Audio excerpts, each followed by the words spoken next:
Let's preview the Premier League games this weekend, starting off with Tottenham's game at home against Brighton. Of course, last weekend, Brighton were away in the capital against Arsenal and they won 2-1 in what was a really good performance where they were actually this time clinical. They didn't actually create too many chances, but that time they were clinical and they managed to win the game 2-1. So they'll be looking to repeat their performance this weekend when they visit Tottenham.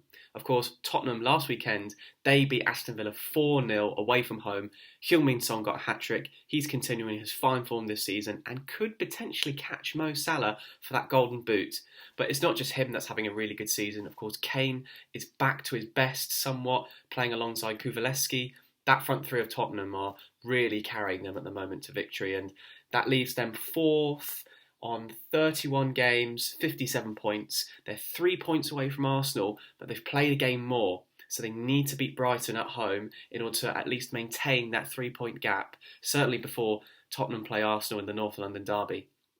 In this game, I think Spurs' front three will be too much for Brighton. Brighton have had a very good season, even though before that Arsenal game, they were on a 6 or 7 losing game streak. But despite Brighton's good season and despite their performance against Arsenal, I think Spurs' front three will be too much for Brighton. So I'm going to say Spurs are going to win the game 3-1. Next, you have Man United at home against Norwich. Of course, Man United just have not had a good season. They're now 7th on 51 points, level with West Ham, and are only 2 points ahead of Wolves. Man United, last time out, were very poor away from home against Everton, losing 1-0 and running 10 kilometres fewer than Everton. I mean, that's just ridiculous. And meanwhile, Norwich, they actually won a game of football. They won a game of football last weekend. They beat Burnley 2-0 in what was a good performance at home, especially defensively. But they've got to go to Old Trafford, and I cannot see them getting anything out of the game. If Man United don't win this, I think Ralph Rangnick might actually be sacked as manager before he even becomes director of football.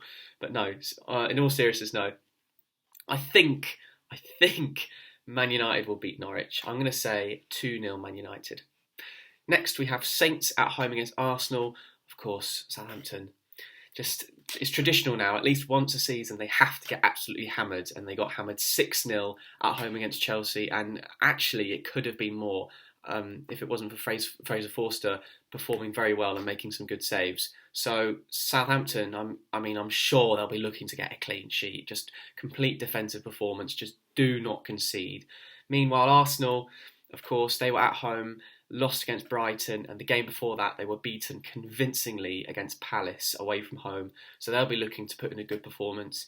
I still think Arsenal have a realistic chance of finishing the top four, because before they played Palace, they put in some good performances and weren't playing too badly. I still think going forward, they're excellent with the likes of Odegaard, who's having a really good season. I think he's one of their best players personally.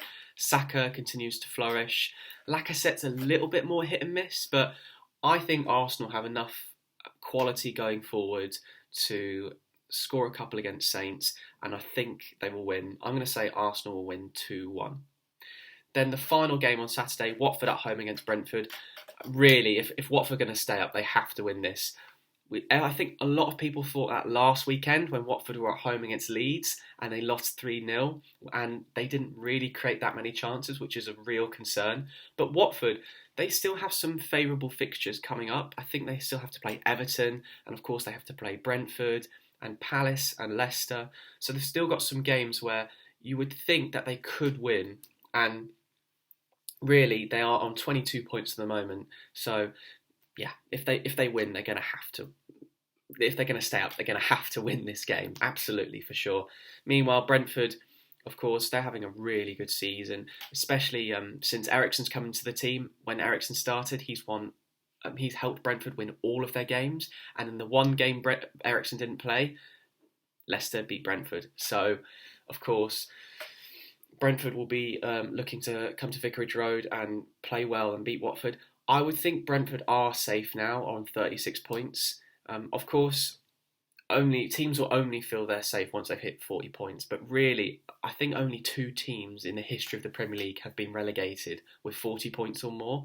So I think if Brentford don't pick up any points from now to the end of the season, they'll still be safe.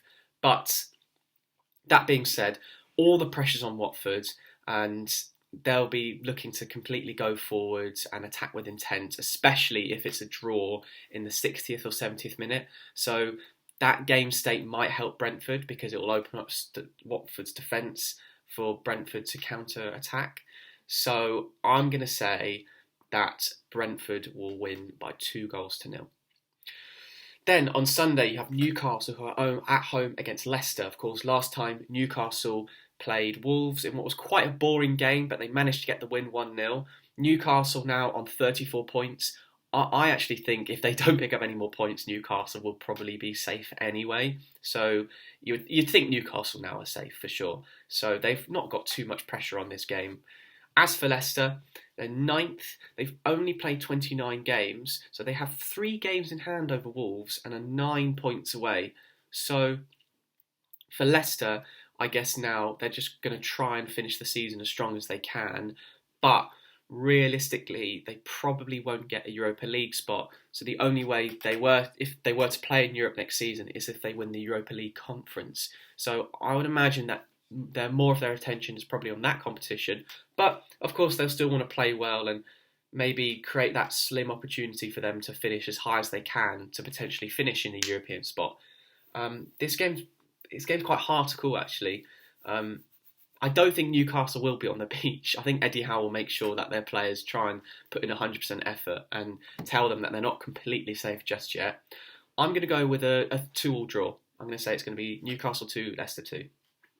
And the final game I'm going to preview, because it's the Premier League games for just this weekend, Saturday and Sunday.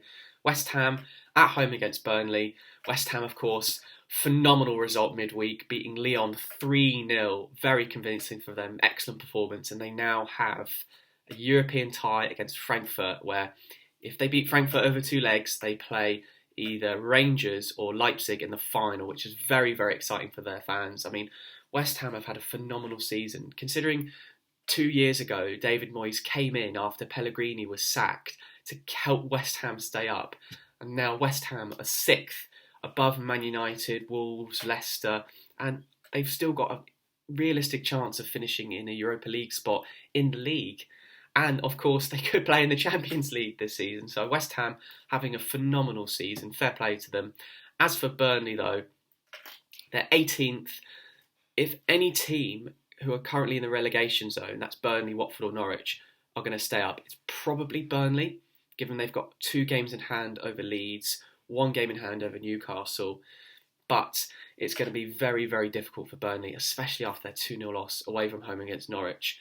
It's not so much as the result that's bad, it was also the performance, especially in the second half, because you're thinking, right, 1-0, you're 1-0 down away from home against Norwich, come out fighting in the second half, and Burnley, I just don't think they showed enough attacking intent really in the second half, and deservedly lost against Norwich. So I don't have too much hope for them away from home against West Ham. Yeah, you'd probably imagine West Ham will be tired after that magnificent performance and result against Lyon. Constantly playing Thursday, Sunday will be tiring for them. But I think West Ham will have too much quality for Burnley. So I'm going to say West Ham will win 1-0. So that's my preview for the Premier League games this weekend. I hope you enjoyed it. It should be really good Premier League action this weekend. Of course, there's also the FA Cup and loads of Championship football, which is fantastic.